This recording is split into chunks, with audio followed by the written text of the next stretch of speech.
3-2 sotuv, 7 ta xonasi bor. Narxi вообще zo'r bo'lgan bitta xonadonni obzorini qilib beraman. Qaranglar ko'chasini. Ko'chasi tupikda joylashgan, begona odam kirmaydi. Ko'chalar kichkina emas, katta. Qaranglar, yomon emas. Shunday katta ko'chadan shunday kirasizlar, mana shu aytayotgan xonadonimiz. Fasadi 15, ichkariga 21,5. Hozir xonadonning ichini ko'rsataman sizlarga. Qaranglar, kirganimizda bemalol bitta mashina sig'adi. Bu yoq tarafda ikkita xonasi bor, u yoq tarafda ikkita xona bor, yana bitta xona bor.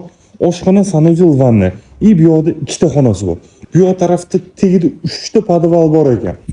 Svet, suv, gaz, kanalizatsiya вообще muammo yo'q. Yoq atrofda maktab, bog'cha, masjid bir 300-400 metr atrofida joylashgan. Uchtepa tumani birlik avtobus kuruni shunday yonginasida shu joyimizni narxiga kelsak, $128,000 davomimiz, ya'ni ozgina sunnatiga o'tiladigan joyi bor.